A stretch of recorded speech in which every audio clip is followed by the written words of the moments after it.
Hello আমার প্রিয় দর্শক বন্ধু, আজকে তোমাদের দেখাবো প্রিন্সেস কাটের ফ্রন্ট পার্ট কিভাবে কাটি, সেটাই আজকে তোমাদের সাথে শেয়ার করব। তো চলো, এটা আমি কাটছি 38 সাইজ। 38 সাইজের সাথে মানে যেটা ঝুল হবে, ঝুলের সাথে তোমাকে 2 ইঞ্চি যোগ করে কিন্তু ফ্রন্ট পার্টটা কাটতে হবে। পিছনের পার্টটা তোমাদের আগে আমি বলেইছি, আজকে সামনের পার্টটা বলে দিচ্ছি। তো দেখো, প্রথমে করে নিলাম, তারপরে পুট নিলাম 7 নেওয়ার পরে এখানে আমি নিচ্ছি বডি মোহরা নিয়েছি, বডি মোহরাও 7 নিয়েছি। 38-এ 6.5 নিলেই হয়, কিন্তু এনার কিন্তু ব্লাউজের মাপ অনুযায়ী 7 আছে, তো সেইভাবে নিলাম।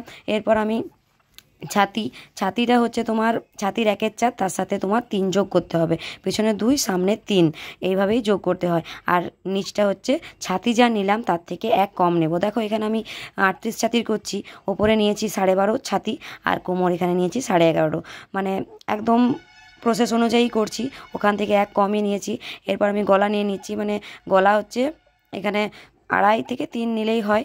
তো আমি পুট 3.5 রেখে বাকিটা আমি গলার জন্য করেছি, যেহেতু এটা একটু মানে কলার দেওয়া টাইপের হবে, সেজন্য আমি ওটা করেছি। মানে খুব একটা কলার দেওয়া নয়, কম নেকটা কাটতে হবে, ভরা পিঠ হবে আর কি, তো সেই জন্য সেইভাবেই করতে হচ্ছে। দেখো, কাটিংটা করলাম। এরপর আমি তোমাদের দেখাবো ব্রেস্ট পয়েন্টের মাপ কিভাবে নিতে হয়। ব্রেস্ট পয়েন্ট তুমি নেবে ওপর থেকে, ওটা ব্রেস্ট পয়েন্ট যার যেমন থাকে সেভাবে নিতে হবে, 9, 9.5, যার যেটা থাকবে তার সাথে হাফ যোগ করতে হবে। তারপর সাইডের চওড়াটা নিতে হবে তোমাকে ছাতির 1/10, ছাতির 1/10 নিতে হবে চওড়া। এরপর নিচটা হচ্ছে তার থেকে হাফ ইঞ্চি কম নেবে, তাহলে কিন্তু শেপটা ভালো আসবে। এরপর যে ডটের যে চওড়াটা, সেটা আমি 2 ইঞ্চি নিয়েছি। এবার এই যে 2 ইঞ্চি নিলাম, এটা তো আমাকে কাপড়টা তো এখানে কম পড়ে যাবে, সেটা তো আমাকে মেকআপ দিতে হবে। তার জন্য আমি কোনখানে বাড়াচ্ছি সেটাও তোমাদের সাথে শেয়ার করব। দেখো, যে জায়গায় আমার কাপড় এখানে আমি 2 ইঞ্চি এক্সট্রা নিয়েছি, সেটা আমি কিন্তু সাইডে রেখে দিয়েছি। দেখো, সেইভাবেই কিন্তু কাপড়টা ভাঁজ করেছি। 2 ইঞ্চি আমি এইদিকে বাড়িয়ে নিলাম, তাহলেই কিন্তু পুরো ফিনিশিংয়ের সাথে কিন্তু প্রিন্সেস কাট ব্লাউজটা হয়ে যাবে। দেখো, আমি কাটিংটা করে নিচ্ছি।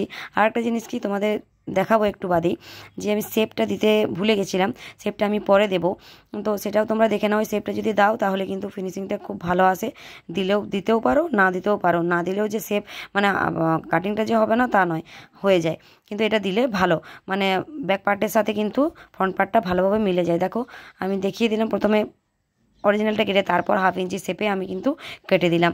তো তোমাদের এই প্রিন্সেস কাট ব্লাউজটা কার কেমন লাগলো অবশ্যই জানিও। আর কারোর যদি কোনো প্রসেস জানতে চাও তাহলে সেটাও জানিও। তোমাদের কিন্তু ভিডিওর মাধ্যমে আমি পুরো ডিটেলসে বুঝিয়ে দেওয়ার চেষ্টা করব, কিভাবে কাটলাম কিভাবে করলাম। আজকে দেখিয়ে দিলাম 38 সাইজ, তোমরা যদি অন্য সাইজের দেখতে চাও, জানতে চাও, শিখতে চাও, তাহলে অবশ্যই জানিও। তোমাদের ভিডিওর মাধ্যমে পুরো ডিটেলসে আমি বুঝিয়ে দেওয়ার চেষ্টা করব কিভাবে আমি কাটিং করি, কিংবা অন্য কাটিংও যদি জানতে চাও সেটাও জানিও, সেটাও তোমাদের বলে দেবো। তো চলো, দেখো পুরোটাই আমার কিন্তু কাটিং করা হয়ে গেল। তো চলো, আজকের জন্য টাটা, আবার অন্য কাটিং নিয়ে আসবো তোমাদের কাছে।